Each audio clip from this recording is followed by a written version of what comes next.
महत्वपूर्ण रूप से संप्रक्रिया की तंत्र किसे कहते हैं, और उसी श्रृंखला को आगे हमने बढ़ाया हुआ था और बातचीत किया था कि पारिस्थितिकी तंत्र के प्रकार, जहाँ पे आपने जाना प्राकृतिक परितंत्र और वहीं पे जाना था मानव निर्मित परितंत्र। हमने विस्तार पूर्वक समझा और उससे संबंधित नोट्स को भी बनाया हुआ था। अब चलते हैं आगे की ओर और सुपर टीटी का हम लेते हैं लेक्चर नंबर 6, और लेक्चर नंबर 6 के अंतर्गत हम आपसे प्रमुख रूप से बातचीत करेंगे पर्यावरण पर, और पर्यावरण के अंतर्गत हम लेंगे पारिस्थितिकी तंत्र। और ये जो पारिस्थितिकी तंत्र या परितंत्र, इकोसिस्टम आप जिसे बोलते हैं, इसी श्रृंखला को आगे की ओर बढ़ाएंगे। और इस वीडियो में प्रमुख रूप से हम आपसे बातचीत करेंगे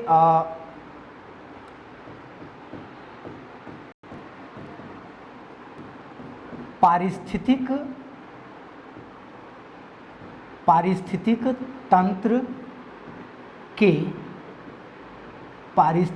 तंत्र के घटक की, और यहाँ से हम प्रमुख रूप से जानेंगे कि हमारे परितंत्र या जो पारिस्थितिक तंत्र है इसके कितने घटक होते हैं। तो आप सबसे पहले फ्रेम बनाएंगे और फ्रेम के अंदर आप सबसे पहले एक स्ट्रक्चर के तहत आप जान लेंगे कि क्या क्या हमें पढ़ना है, उसके बाद हम विस्तार पूर्वक अध्ययन करेंगे। एक होता है जैविक और एक आपको जानना होगा कौन सा, अजैविक। एक होता है जैविक और एक होता है हमारा अजैविक। आप ध्यान दीजिएगा कि जैविक और अजैविक दोनों के तीन भाग होते हैं, दोनों के तीन भाग होते हैं। सबसे पहला होता है हमारा क्या, जिसको हम बोलते हैं क्या, उत्पादक बोलते हैं। पहला क्या होता है, उत्पादक होता है। दूसरा वाला हमारा जो होता है उसको हम क्या बोलते हैं, तो इसे हम बोलते हैं उपभोक्ता बोलते हैं। और इसका जो तीसरा होगा इसको हम क्या बोलेंगे, तो आप ध्यान दीजिएगा, इसको बोला जाता है क्या, अपघटक बोला जाता है। अब ठीक इसी प्रकार से जब हम अजैविक की बात करते हैं तो अजैविक में भी 3 होंगे। पहले वाले को हम बोलते हैं प्राकृतिक कारक, और इसी प्राकृतिक कारक को ही हम बोलते हैं कौन सा कारक, प्राकृतिक या भौतिक कारक। दूसरा होगा हमारा कौन सा इसके अंतर्गत, दूसरा होता है हमारा कार्बनिक कारक होगा, कार्बनिक कारक होगा। और इसका जो तीसरा होता है, तीसरा हमारा होता है कौन सा, अकार्बनिक कारक होता है, या आप ऐसे ही कर सकते हैं कार्बनिक या अकार्बनिक कारक। तो ये हमारा महत्वपूर्ण रूप से ये आपको जानना है एक प्रमुख रूप से परितंत्र के घटक के रूप में, जिसमें जैविक के 3 भाग, उत्पादक, उपभोक्ता, अपघटक होगा, और अजैविक के 3 भाग हो गए। तो चलिए एक तरफ से शुरुआत करते हैं, और हम सबसे पहले नंबर पर आपसे बात करते हैं जैविक घटक की। हम जब बात करते हैं आपसे जैविक घटक की, तो जैविक घटक के अंतर्गत आप ध्यान देंगे, जैविक घटक के अंतर्गत तो सबसे पहले हम बात करेंगे आपसे किसकी, उत्पादक की। उत्पादक की बात करें तो देखिए ध्यान दीजिएगा कि जब हम उत्पादक की बात करते हैं तो उत्पादक से सीधे तौर पर तात्पर्य होता है किससे, पौधों से होता है। उत्पादक वर्ग को क्या कहा जाता है, मतलब इससे तात्पर्य सीधे तौर पर किससे होता है, पौधों से होता है। ऐसे सीधे समझेंगे कि परितंत्र के उत्पादक वर्ग से तात्पर्य होता है पौधों से, और ये पौधे प्रकृति के वे भाग होते हैं जो प्रकाश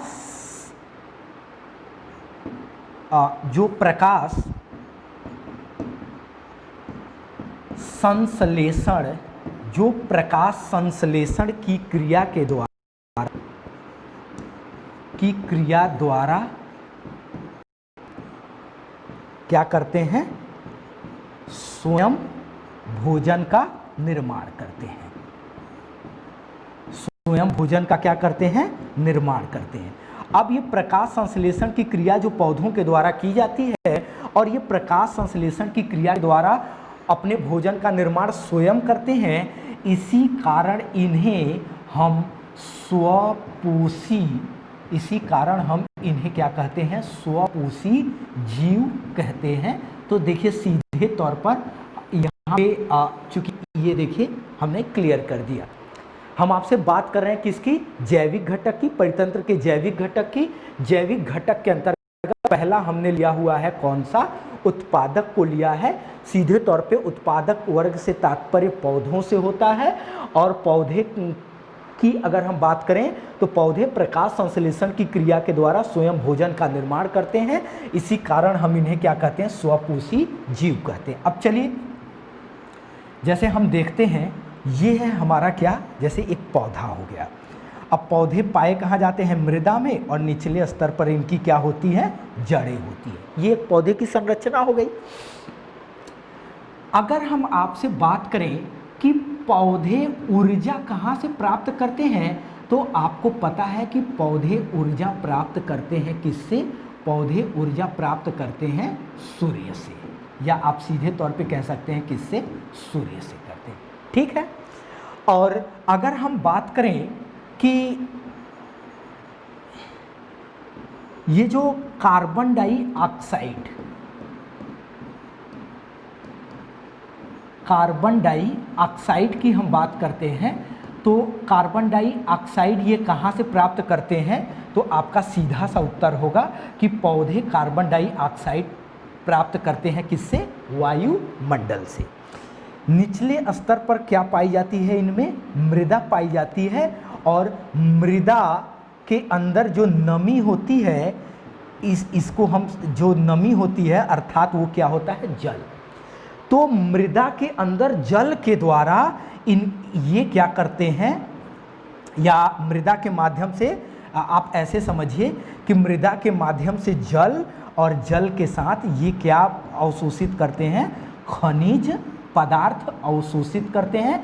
इसी को हम क्या बोलते हैं, ये हमारा मूल रूप से क्या कहलाएगा, उत्पादक। क्लियर हुआ कि पर्यावरण के जैविक घटक से जैविक घटक में हमने पहला लिया उत्पादक, और उत्पादक वर्ग से सीधा सा तात्पर्य पौधों से होता है। पौधों की अगर संरचना देखें तो ये प्रकाश संश्लेषण की क्रिया द्वारा स्वयं भोजन का निर्माण करते हैं। ये ऊर्जा लेते हैं सूर्य से, वायुमंडल से कार्बन डाइऑक्साइड लेते हैं, और मृदा से जल तथा खनिज का अवशोषण करके ये स्वयं भोजन का निर्माण करते हैं। इसी कारण इन्हें क्या कहा जाता है, तो इसी कारण इन्हें स्वपोषी कहा जाता है। अब ये 60 नोट से इसका बना लीजिएगा उत्पादक का। उत्पादक पहली बात लिखेगा कि परितंत्र के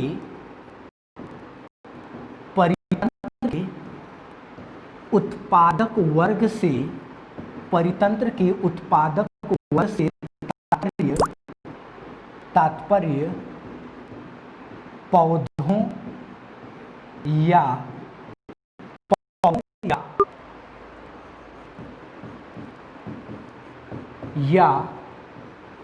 वनस्पति जगत से, पौधों या वनस्पति जगत से होता है। पहली लाइन कि परितंत्र के उत्पादक वर्ग से तात्पर्य पौधों या वनस्पति जगत से होता है। दूसरी बात लिखिएगा कि ये सूर्य से ऊर्जा और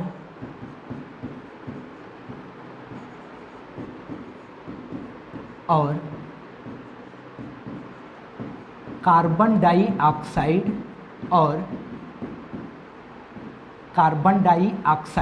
ये सूर्य से ऊर्जा और कार्बन डाइऑक्साइड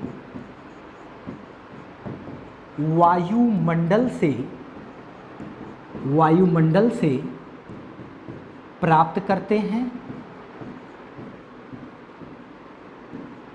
तथा मृदा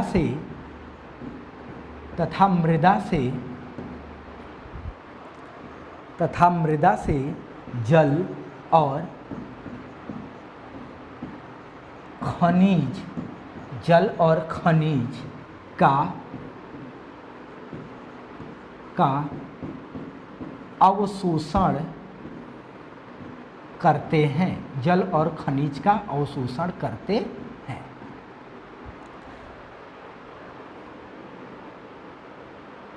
नेक्स्ट पॉइंट लिखिएगा, उपर्युक्त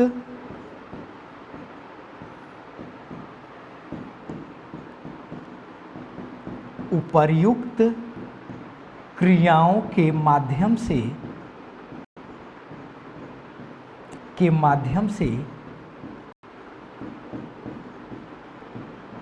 भोजन का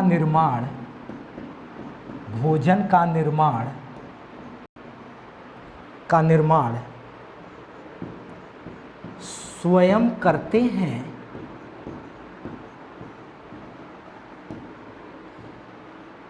इसलिए इन्हें हम स्वपोषी, मतलब स्वयं से अपना पोषण करने वाला स्वपोषी जीव कहते हैं, स्वपोषी जीव कहते हैं। यहाँ तक क्लियर हुआ? इसी कारण हम इन्हें स्वपोषी जीव कहते हैं। और एक लास्ट पॉइंट कि इसके अंतर्गत, मतलब किसके, उत्पादक के, इसके अंतर्गत सभी प्रकार के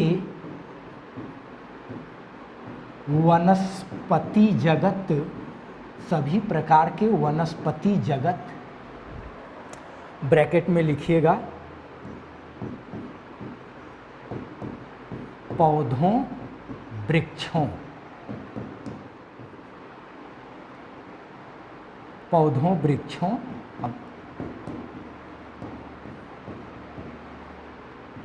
को शामिल किया जाता है,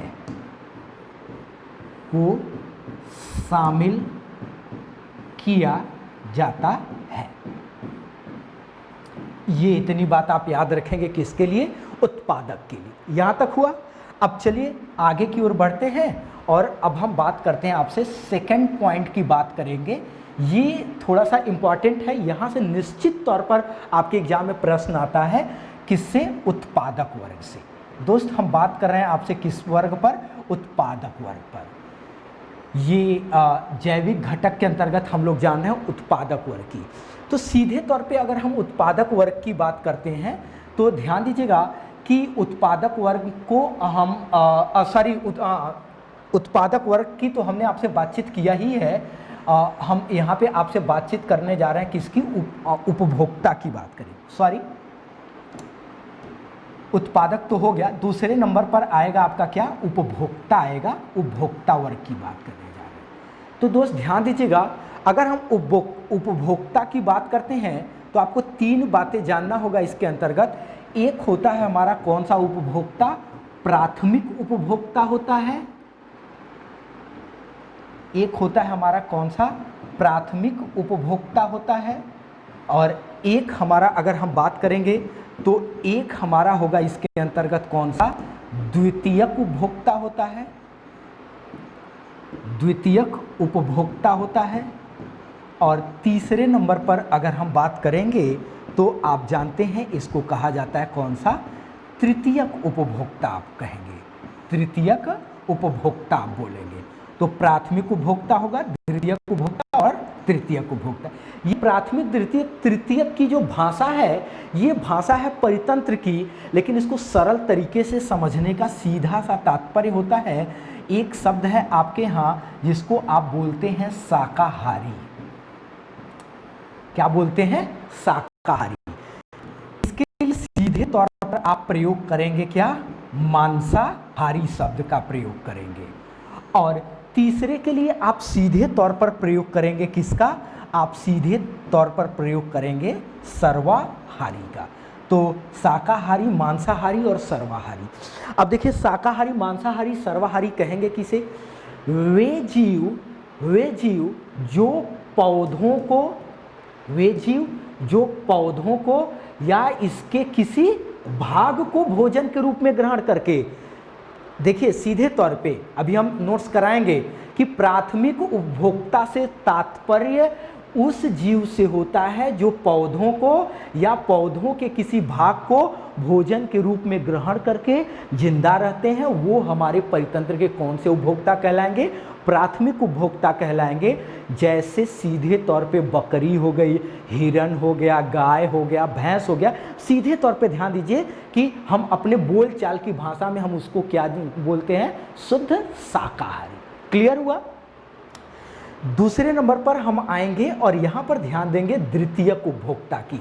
अब अगर हम द्वितीयक उपभोक्ता की बात करें तो आपके यहाँ जो सामान्य भाषा में कहा जाता है शुद्ध मांसाहारी, जो सीधे तौर पे मतलब द्वितीयक उपभोक्ता से तात्पर्य है उस वर्ग से जो सीधे तौर पर अपना जीव केवल और केवल क्या खा करके बिता रहा हो? मांस को, या वो सीधे तौर पे किसको भोजन के रूप में ग्रहण करता हो? प्राथमिक उपभोक्ता को। वे हमारा क्या कहलाएगा? द्वितीयक उपभोक्ता कहलाएगा। क्लियर हुआ? अब अगर हम तीसरे नंबर पर अगर हम आते हैं और हम बात करें आपसे किसकी? उपभोक्ता की बात कर रहे हैं, तो तृतीयक उपभोक्ता के लिए आप ध्यान दीजिएगा कि जिसके अंदर शाकाहारी और मांसाहारी दोनों के गुण पाए जाते हैं, या जिस अंतर्गत प्राथमिक और दोनों के गुण पाए जाते हैं, वह हमारा कौन सा कहलाएगा? तृतीयक उपभोक्ता। आप सीधे तौर पे कहते हैं क्या? इनको सर्वाहारी। तो इन बस सीधी सी बात है कि इनमें प्राथमिक और द्वितीयक दोनों की विशेषता पाई जाती है। यह वर्ग हमारे किस श्रेणी में आते हैं? तो ये हमारे आ जाएंगे तृतीयक में। तो प्राथमिक का उदाहरण जैसे आपने देखा कि हिरण हो गया, बकरी हो गई, ये हमारे प्रमुख रूप से उदाहरण है किसके? प्राथमिक के। तो हम द्वितीयक की बात करते हैं जैसे गीदड़ हो गया, शेर हो गया, ये जो सीधे तौर पे केवल और केवल आश्रित है मांस पर, तो चीता हो गया, ये हमारे उदाहरण हुए द्वितीयक के। तृतीयक में आएंगे मनुष्य हो गया, सांप हो गया, ये हमारे प्रमुख रूप से किस में आएंगे? तृतीयक के अंतर्गत आएंगे। जैसे इसमें कुत्ता हो गया, तो इन चीज़ों को शामिल करते हैं। तो चलिए सामान्य तरीके से नोट्स बनाइएगा। और इसमें जो हमने पहला लिया हुआ था, पहला आप हेडिंग बनाएंगे क्या? प्राथमिक उपभोक्ता। आप हेडिंग बनाएंगे दोस्त प्राथमिक उपभोक्ता, और प्राथमिक उपभोक्ता में आप डैश देकर के लिखिएगा। आप प्राथमिक उपभोक्ता में डैश देकर के लिखेंगे कि प्राथमिक उपभोक्ता से तात्पर्य, प्राथमिक उपभोक्ता से तात्पर्य, प्राथमिक उपभोक्ता से तात्पर्य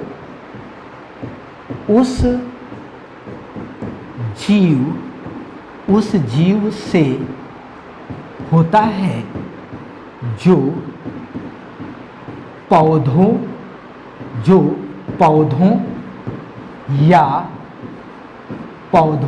या इसके किसी भाग को भोजन के रूप में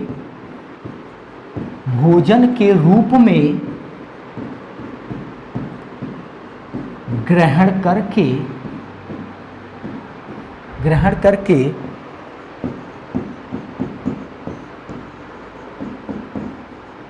अपनी आजीविका चलाते हैं, ठीक है? क्लियर हुआ?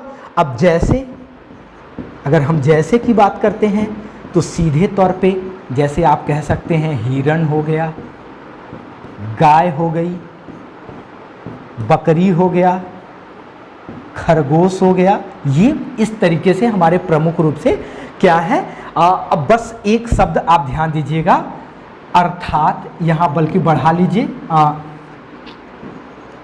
अर्थात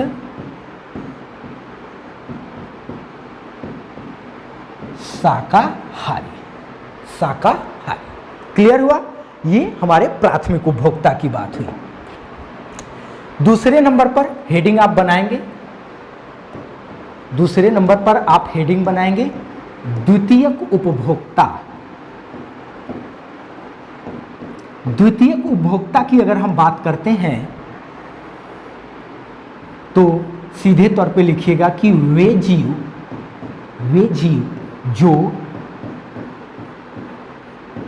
जो प्राथमिक उपभोक्ता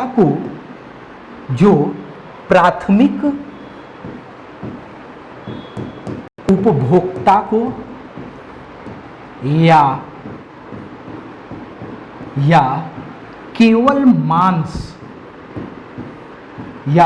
केवल मांस को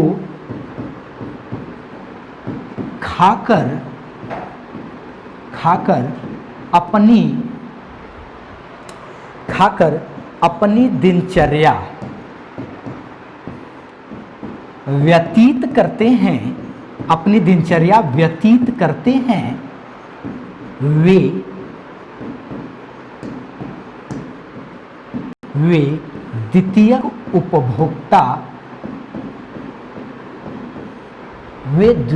उपभोक्ता कहलाते हैं। ठीक है दोस्त, जैसे सीधे तौर पर आप कह सकते हैं, सीधे आप बात करते हैं शेर की, आप बात कर सकते हैं आप किसकी, लोमड़ी की आप बात करते हैं, आप बात कर सकते हैं चीता की। आप इस तरीके से जो हमारे जो शुद्ध रूप से अपनी दिनचर्या व्यतीत करते हैं किस पर, मांस पर। आगे की ओर बढ़ते हैं और तीसरे नंबर पर हम आते हैं और हम बात करें आपसे तृतीयक उपभोक्ता की। हम बात करते हैं जब आपसे तृतीयक उपभोक्ता की, तो तृतीयक उपभोक्ता के क्रम पर आप ध्यान देंगे कि वे जीव जो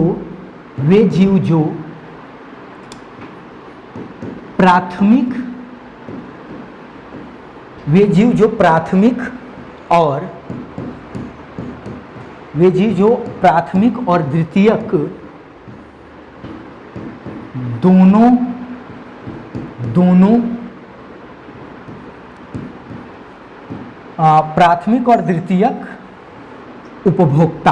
प्राथमिक और द्वितीयक उपभोक्ता दोनों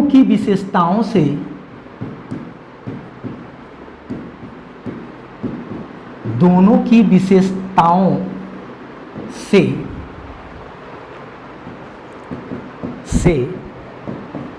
परिपूर्ण होते हैं, वे तृतीयक उपभोक्ता कहलाते हैं। वे तृतीयक उपभोक्ता कहलाते हैं। जैसे, या आप कह सकते हैं अर्थात सर्वाहारी,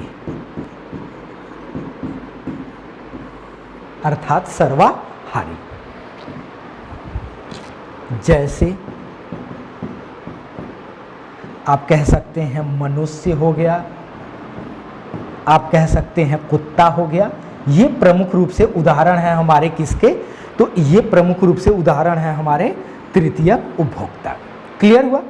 और अब आगे की ओर बढ़ेंगे और अगले क्रम पर हम देखेंगे तृतीयक उपभोक्ता को। और जब हम बात करते हैं हम बात करेंगे अब आपसे अपघटक की, जो हमारे जैविक घटक का तीसरा भाग था। इस तीसरे भाग को हम बोलेंगे क्या, हम बोलेंगे अपघटक। तो जब हम अपघटक की बात करते हैं तो अपघटक के अंतर्गत आप ध्यान दीजिएगा, अपघटक के अंतर्गत ध्यान दीजिएगा कि सीधे तौर पर आप ध्यान दीजिएगा कि अपघटक से तात्पर्य ऐसे जीव से होता है, अपघटक वर्ग से तात्पर्य ऐसे जीव से होता है जो प्रमुख रूप से मृत अपघटक वर्ग से तात्पर्य ऐसे जीव से होता है जो मृत जीव जंतुओं और इसके साथ ही साथ मृत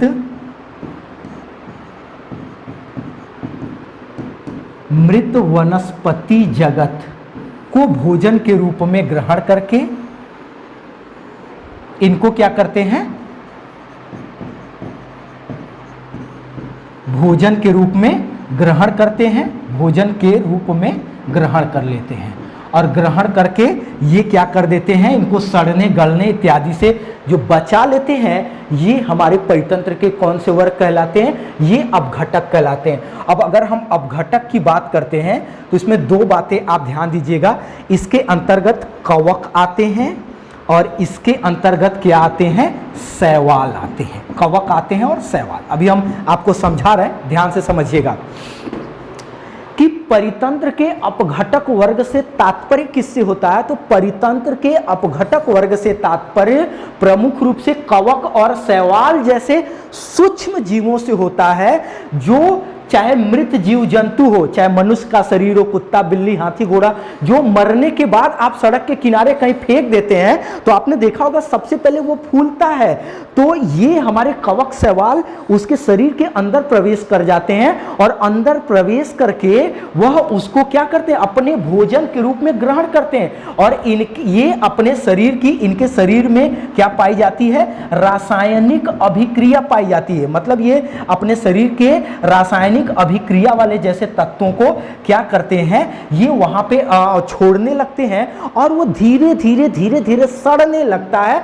और सड़ने को ही कहा जाता है कि अपघटक मृत जीव जंतुओं को बदल करके किस में कर देता है, ह्यूमस में कर देता है। ह्यूमस किसे कहते हैं, ये जो शरीर है इसको बदल देना पूरी तरीके से किस में, कार्बन और पोषण में बदल देना ही कहलाता है। क्या ये बदल जाएगा किसमें, ह्यूमस में।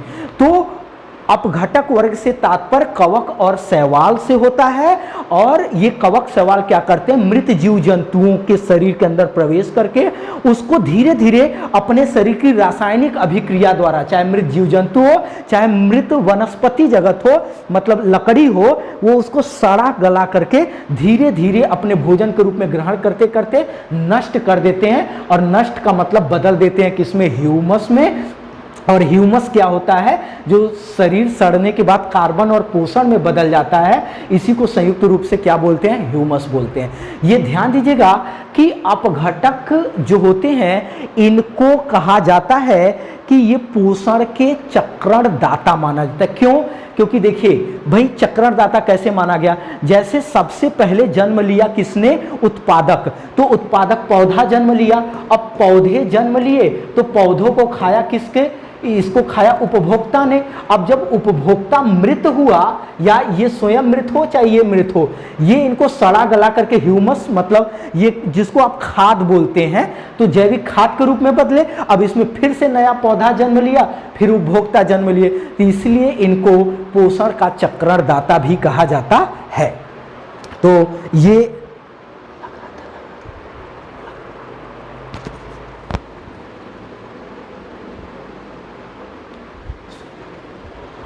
ठीक है, तो इसको पोषण का चक्रण दाता कहा जाता है। अब चलिए इसमें नोट क्या करेंगे, आप कैसे नोट करेंगे, ध्यान दीजिएगा। हेडिंग बनाइए, आप हेडिंग बनाएंगे दोस्त, आप क्या हेडिंग बनाएंगे, अपघटक। बात है दोस्त अपघटक की, तो आप यहां पर लिखेंगे अपघटक वर्ग से तात्पर्य, अपघटक वर्ग से तात्पर्य ऐसे जीव से होता है, ऐसे जीव से होता है, ऐसे जीव से होता है जो मृत वनस्पति जगत और मृत जंतु जगत के शरीर को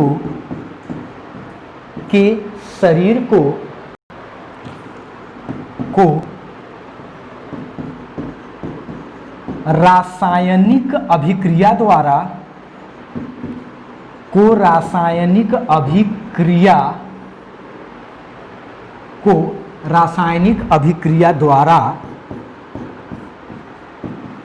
ह्यूमस, ह्यूमस क्या है? हमने आपको बताया है कार्बन प्लस पोषण खनिज में परिवर्तित कर देते हैं, में परिवर्तित कर देते हैं। ठीक है, यहां तक क्लियर है? नेक्स्ट पॉइंट, नेक्स्ट पॉइंट, इसके अंतर्गत प्रमुख रूप से, मतलब किसके? अपघटक वर्ग के अंतर्गत, इसके अंतर्गत प्रमुख रूप से कवक और शैवाल आते हैं। कवक और शैवाल आते हैं। और एक लास्ट लाइन और लिखेंगे आप इसके लिए कि इसे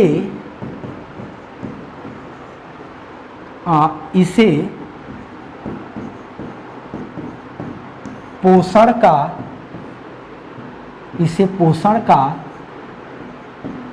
चक्रणदाता